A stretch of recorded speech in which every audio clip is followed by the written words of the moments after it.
오늘 우리에게 주신 하나님의 말씀 신명기 22장 1절에서 12절입니다. 신명기 22장 1절에서 12절 우리 한 목소리 읽도록 하겠습니다.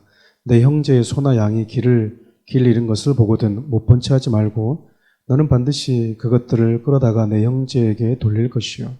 내 형제가 내게서 멀거나 또는 내가 그를 알지 못하거든 그 짐승을 내 집으로 끌고 가서 내 형제가 찾기까지 내게 두었다가 그에게 돌려줄지니 나귀라도 그리하고 의복이라도 그리하고 형제가 잃어버린 어떤 것이든 내가 얻거든 다 그리하고 못 본 채 하지 말 것이며 내 형제의 나귀나 소가 길에서 넘어진 것을 보거든 못 본 채 하지 말고 너는 반드시 형제를 도와 그것들을 일으킬지니라. 여자는 남자의 의복을 입지 말 것이요 남자는 여자의 의복을 입지 말 것이라. 이같이 하는 자는 내 하나님 여호와께 가증한 것이니라. 가증한 자이니라. 길을 가다가 나무에나 땅에 있는 새의 보금자리에 새 새끼 나알이 있고 어미새가 그의 새끼 나알을 품은 것을 보거든 그 어미새와 새끼를 아울러 취하지 말고 어미는 반드시 놓아줄 것이요 새끼는 취하여도 되나니 그리하면 내가 복을 누리고 장수하리라. 내가 새 집을 지을 때 지붕에 난간을 만들어 사람이 떨어지지 않게 하라. 그 피가 내 집에 돌아갈까 하노라. 내 포도원에 두 종자를 섞어 뿌리지 말라. 그리하면 내가 뿌린 씨의 열매와 포도원의 소산을 다 빼앗길까 하노라. 너는 소와 나귀를 결의하여 갈지 말며 양털과 배실로 섞어 짠 것을 입지 말지니라. 너희는 너희가 입는 겉옷에 내 귀에 술을 만들지니라. 아멘. 하나님의 사람다움이 묻어나게 하라. 하나님의 사람다움이 묻어나게 하라는 제목으로 함께 하나님의 말씀을 나누겠습니다.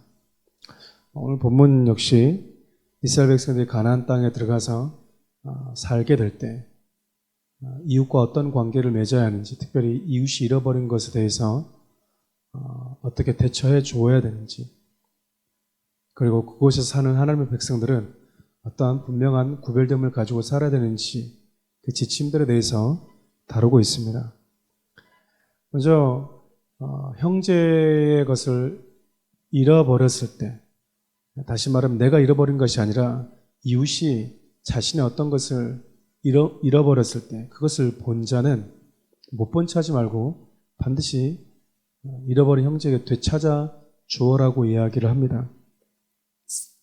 결국 이스라엘 백성들에게 하나님께서 주신 그 많은 지침들은 하나님께서 모세를 통해서 주셨던 10계명의 원리를 따르고 있다고 볼 수 있겠어요.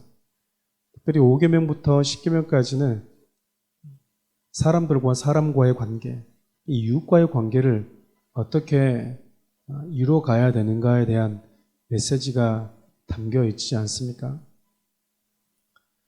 그러니까 살인하지 말라, 간음하지 말라, 도둑질하지 말라, 탐내지 말라, 이 말이 무슨 말일까요?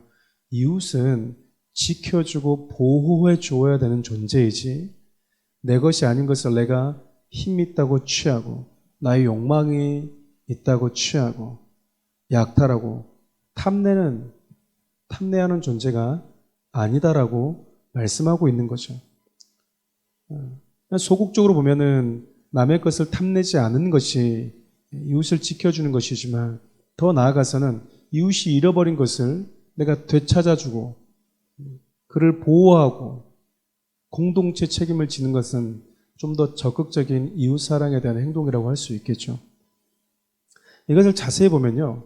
이웃사랑을 가장 완벽하게 하신 분이 바로 예수 그리스도라는 것을 우리가 깨닫게 됩니다. 왜냐하면 아담이 범죄함으로 인해서 아담에게 주신 수많은 아름다운 것을 탐냈던 도적과 같은 이 마귀가 그의 모든 것을 다 빼앗아 가버리죠. 지켜주는 존재가 아니라 약탈하고 빼앗아 가버렸습니다. 그때 예수님이 저와 여러분들 어떻게 대하셨습니까? 하나님의 보좌를 내려놓고 적극적으로 우리 곁에 오셔서 죄로 인해서 우리가 잃어버렸던 모든 것들을 다시 회복시켜 주시죠. 되찾아 주신 겁니다. 그런 예수님을 믿는 모든 성도들은 그런 예수님다운 아름다운 삶이 이웃사랑에서도 나타나야 된다는 거죠. 그 이웃사랑은 내가 살아가는 삶의 바운더리 안에서도 적극적으로 지켜져야 됐어요. 자연을 보호하는 것뿐만 아니라 생명체를 보호하고 나아가서 내가 살아가는 나의 집조차도 상대를 배려하기 위한 난간을 만들라고 하시는 하나님의 명령 속에서도 우리가 이웃을 어떻게 대해야 되는지 더 깊이 생각해 보게 돼요. 그럼 난간이 없으면 어떻게 될까요? 떨어지면 죽습니다. 여러분, 내 집에서 누군가가 죽었다, 사고로 죽었다. 근데 그것을 난간만 있으면 보호할 수 있는데도 불구하고 그 난간을 내가 어떤 이기적인 마음과 부주의한 사고로 인해서 만들지 않아서 내 집의 지붕에서 누군가 떨어져 죽었다. 그러면은 그 집에 있는 사람이 어떨 것 같습니까? 우리도 보통 그러잖아요. 뭐 집터를 많이 찾잖아요. 근데 내가 이사 가려고 하는 집에 누군가 자살을 했다. 누군가가 그 집에서 불미스러운 일이 일어났다. 그 집에 들어가서 살고 싶겠습니까? 죄가 머문다라는 거예요. 내가 난간을 만들지 못함으로 인해서 나의 부주의로 인해서 누군가가 내 집에서 죽었다라고 하면 그 죄책감과 그 부담감과 그 두려움 때문에 그 집에 살 수 없다라는 거 아니겠어요? 그러니까 결국 네 영혼을 위해서라도 상대를 사랑해야 된다는 겁니다. 상대의 생명을 보호해 주어야 된다는 거죠. 그것이 성경이 저와 여러분들에게 일관되게 말씀하고 있는 겁니다. 때로는 나를 희생해서라도 다른 이들을 지켜주고 보호해 주는 자로 살아가는 것, 그것이 바로 그리스도인 다움이 묻어나는 아름다움이라고 할 수 있겠죠. 그러니까 내 삶이 기준이고 나의 행복이 가장 우선시되는 지금 이 시대 속에서 그리스도인들은 무엇을 위해서 살아야 될까요? 저 역시도 마찬가지거든요. 사랑하는 우리 교회가 이곳에 오면서 일부러 없는데 있는 것처럼 할 필요는 없겠지만 좋은 이미지를 갖도록 하기 위해서 되게 조심하고 있습니다. 주위 분들하고도 관계에 있어서 불협화음이 나지 않도록 정말 말도 안 되는 걸 가지고도 막 이렇게 뭐라 하면 제가 거의 90도를 허리를 숙이면서 죄송하다고 이야기를 해요.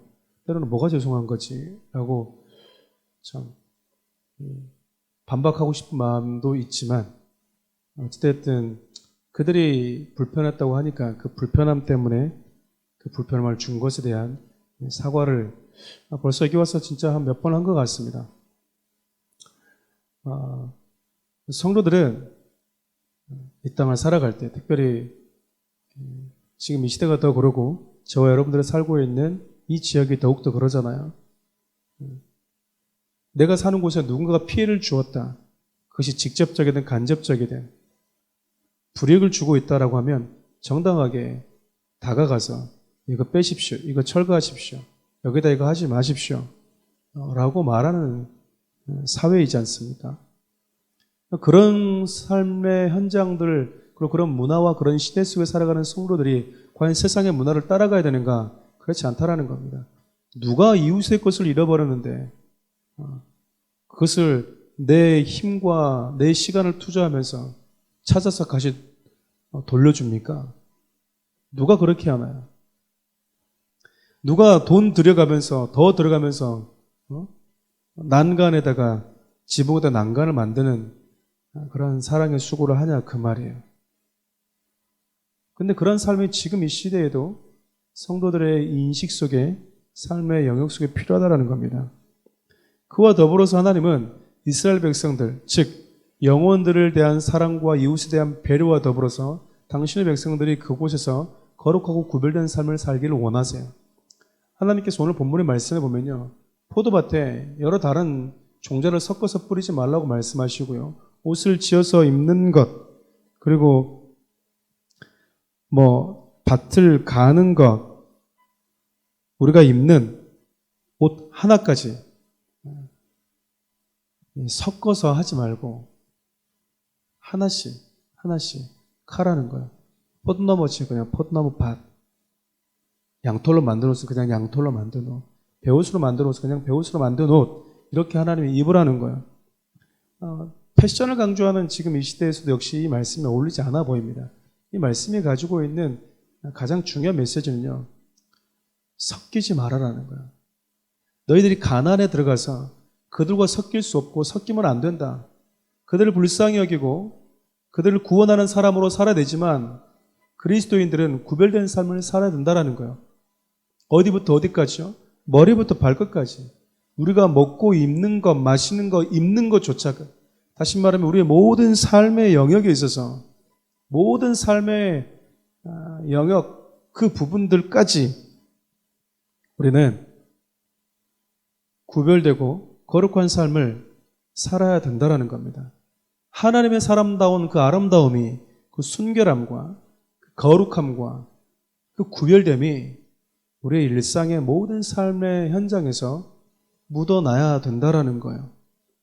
영혼을 사랑하는 삶도, 그리고 상대를 배려하는 삶도, 적극적으로 내 곁에 있는 사람들을 보호하고 지켜주는 그런 아름다움도 묻어나야 될 뿐만 아니라 내 삶 가운데 세상의 흐름에 쫓아가지 않고 세상의 어떤 트렌드가 내 삶의 기준이 되는 것이 아니라 변함없는 하나님의 말씀이 내 삶의 기준이 되어서 살아가는 삶, 그것이 아름다움이거든요. 그것이 아름다움이에요.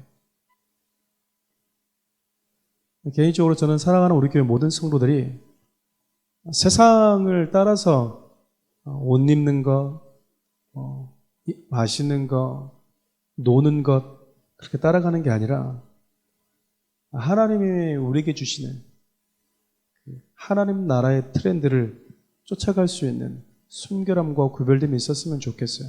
물론 이것이 여러분들이 입는 좋은 옷을 입지 말고 좀 화려한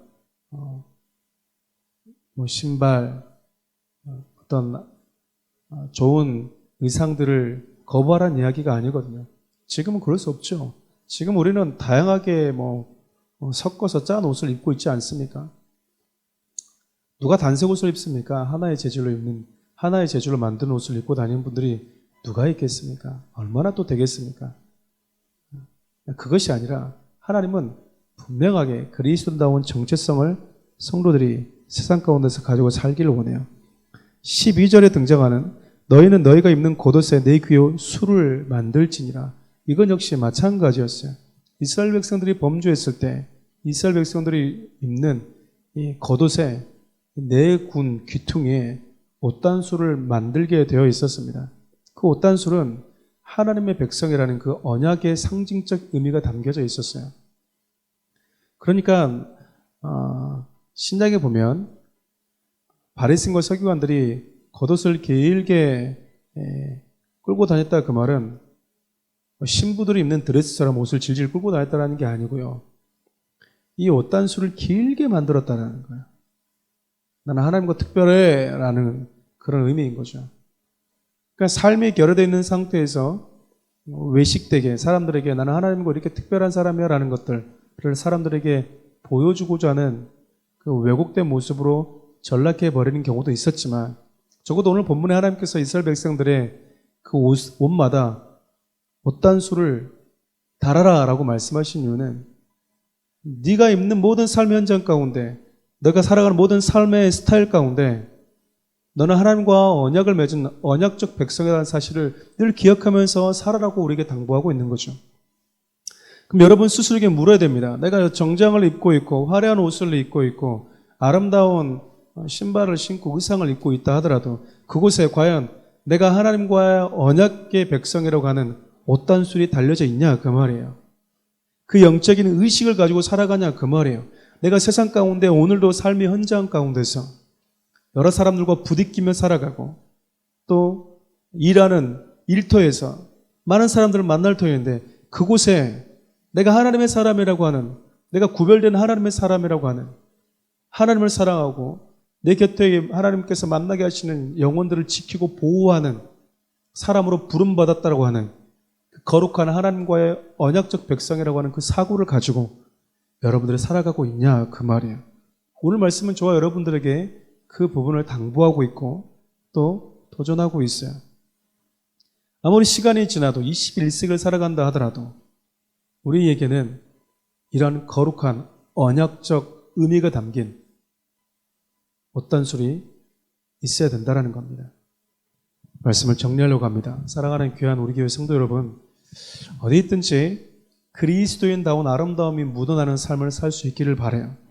여러분들을 바라볼 때 여러분들이 살아가는 모든 삶의 모습을 볼 때 머리부터 발끝까지 먹는 거, 옷을 입는 거, 신발을 신고 여행을 하고 사람을 대하는 모든 모습들을 볼 때 하나님의 아름다움, 그 아름다움이 누가 보더라도 느낄 수 있고 또 향기를 맡을 수 있을 만큼의 그 하나님의 아름다움이 저와 여러분 삶 가운데 묻어날 수 있기를 바라요.